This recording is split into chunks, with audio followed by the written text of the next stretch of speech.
Bulan Ramadan adalah salah satu bulan yang dimuliakan oleh Allah Subhanahu wa taala, dan ada 5 bulan dari bulan-bulan Hijriah yang dimuliakan oleh Allah Subhanahu wa taala. Puncaknya adalah bulan Ramadan. Dan 4 bulan yang tersisa dikenal dengan Ashhurul Hurum, bulan yang dimuliakan.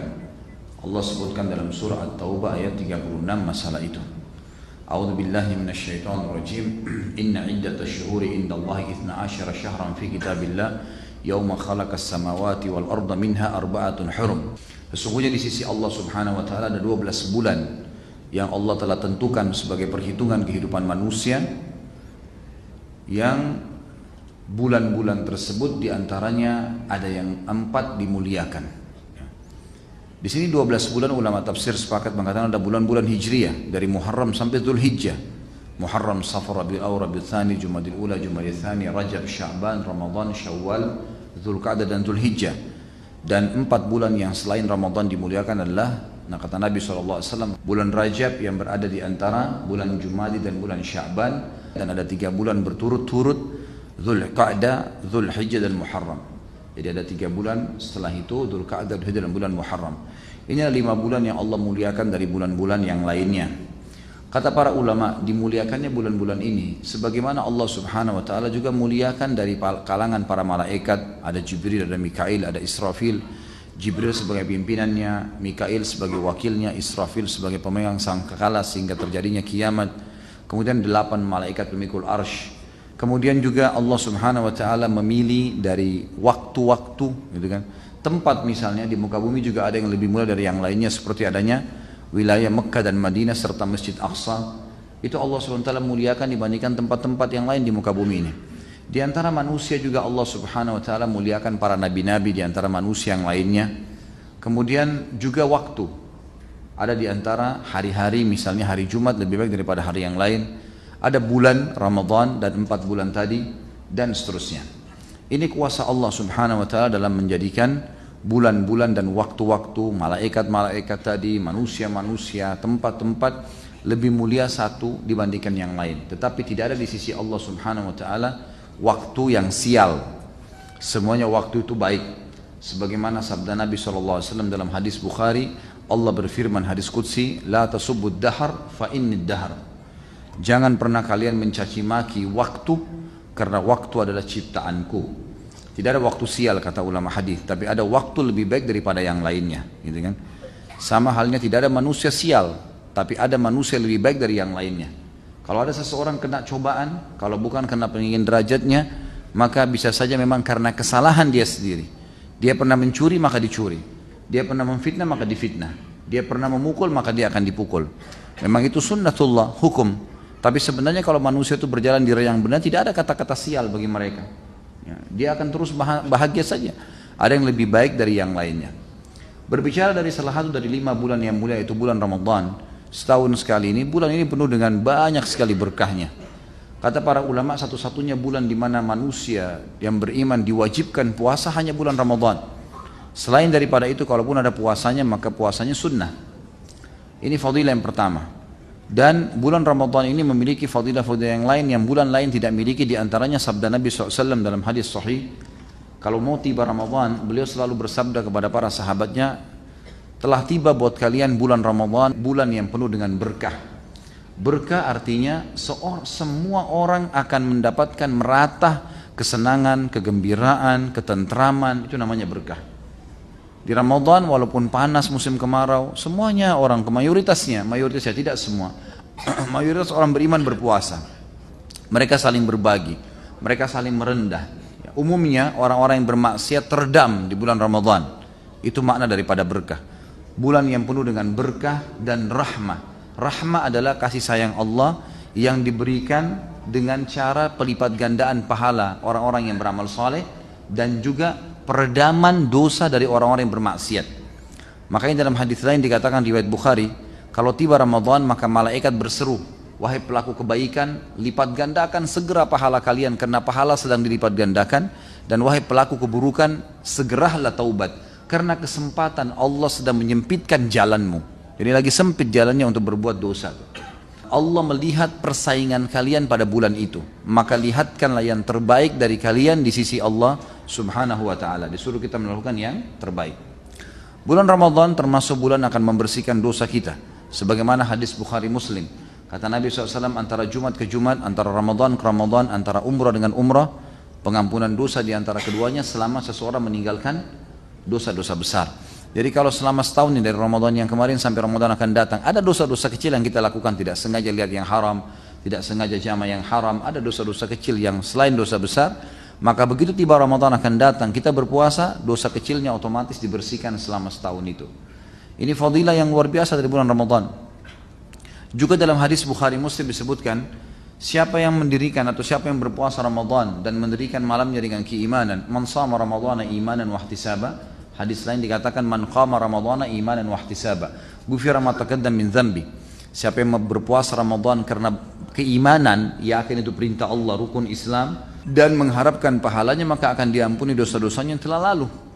Begitu pula dengan barang siapa mendirikan malamnya dengan sholat malam, tarawih atau tahajud, maka ya, dengan keimanan dan mengharapkan pahalanya akan diampuni juga dosa-dosanya yang telah lalu.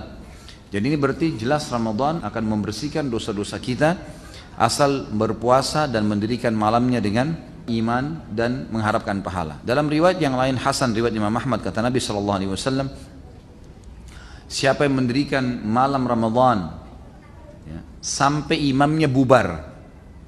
Kalau dia sholat dengan imam sampai imamnya bubar, dari sholat sampai selesai sholat berjamaah, maka dicatatkan baginya beribadah semalam suntuk. Dicatatkan baginya beribadah semalam suntuk. Ya. Makanya teman-teman yang mau memang sholatnya cuma 8 rakaat Ramadan tarawih, maka dia sholat di masjid yang 8 rakaat, sehingga kalau imamnya selesai 8 rakaat dan tambah witir 3 sudah bubar, Anda sudah dapatkan fadilah ini. Kalau Anda memang sholat di sebuah masjid yang 23 rakaat, ya 23 rakaat dikerjakan. Karena kalau kita keluar sebelum imam, bukan berdosa tapi kehilangan fadilah.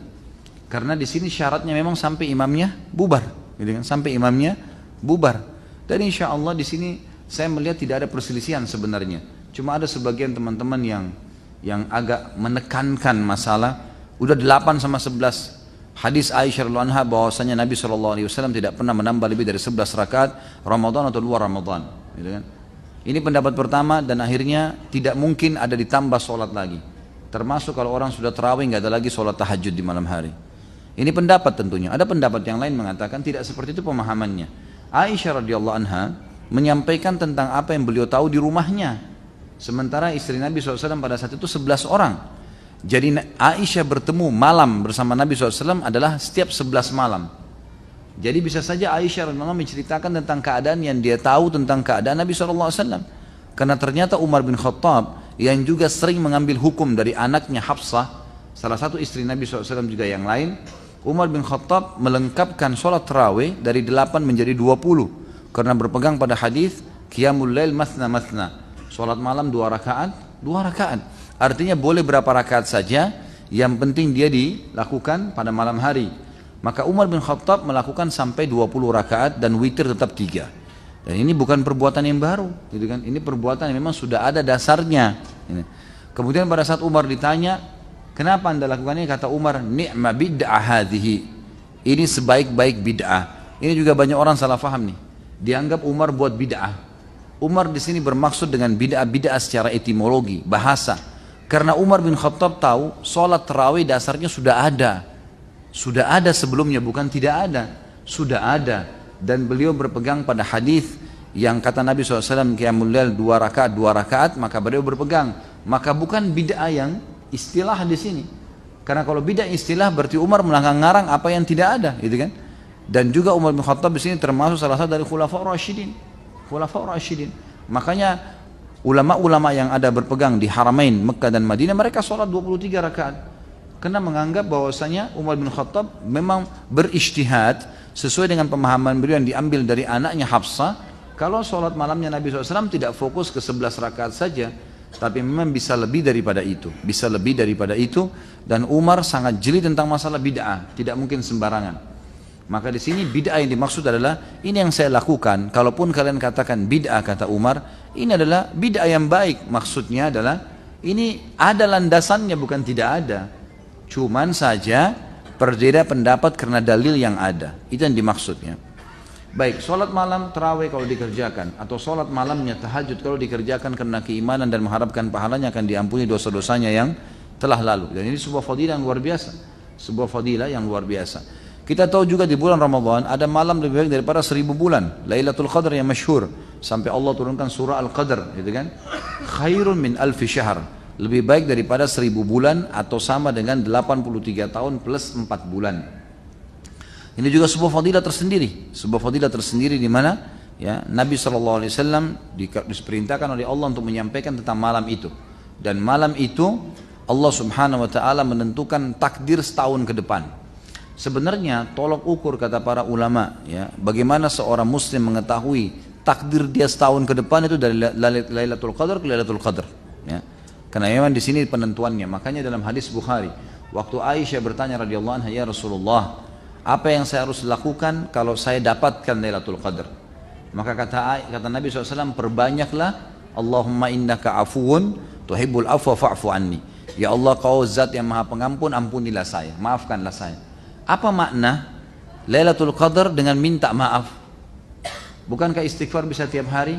Kata para ulama, karena Lailatul Qadar penentuan waktu setahun. Jadi kalau orang istighfar pada saat itu sama dengan meminta istighfar untuk diampuni setahun ke depan. Sama dengan minta diampuni setahun ke depan. Ini juga sebuah fadilah yang lain, gitu kan? Sebuah fadilah yang lain. Belum lagi puasa yang dikerjakan memang cukup banyak fadilahnya, di antaranya hadis sahih riwayat Imam Muslim. Kata Nabi SAW, siapa yang puasa satu hari di sisi Allah, satu hari saja, wajib atau sunnah, tentu didahulukan wajib di sini, maka Allah akan jauhkan dia dengan satu hari puasa itu 70 tahun dari api neraka. Dan Ramadan kita tahu 30 hari kita berpuasa.